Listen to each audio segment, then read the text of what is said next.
Il était clairement au courant, il est clairement au courant, et il ment éhontément quand il dit dans les médias la phrase suivante qui, moi, m'a choqué. Si les professeurs signalent les problèmes, ils seront soutenus. C'est archi faux. Tous mes collègues qui ont voulu porter plainte, parler de leurs problèmes, on leur a dit non. On leur a même mis des bâtons dans les roues. Et là, sur ce coup-là, c'est pour ça que les collègues ils se révoltent. Parce qu'ils l'ont tous vécu au moins une fois. Là, moi, dans ce bahut-là, pendant 5 ans, j'ai été abandonné, et mes collègues aussi. J'ai vu ma collègue enceinte se prendre un coup de pied dans le ventre, ma collègue espagnole se faire tabasser dans sa classe, une autre amie se faire gifler. Enfin, je veux dire, aller bosser avec ses collègues qui se font dégrader leur voiture, voler leurs affaires, taper, frapper, insulter, c'est lourd, hein. Et on a essayé de faire des choses. Hein.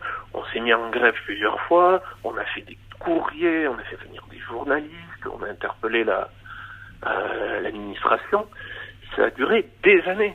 De la part de notre hiérarchie, que ce soit le chef d'établissement, l'inspection d'académie, le rectorat, et après vous allez jusqu'au ministre, eh bien ça va être la stratégie de on met un couvercle sur la cocotte minute. Pas de vague.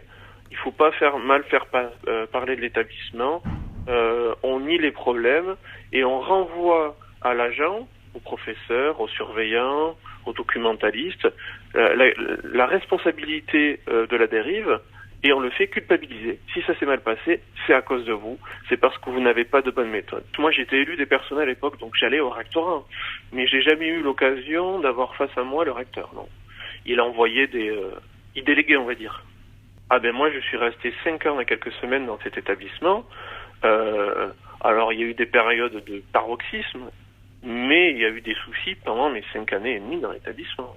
Mon cas est pas isolé, c'est-à-dire des établissements comme le mien à l'époque, il y en avait des dizaines.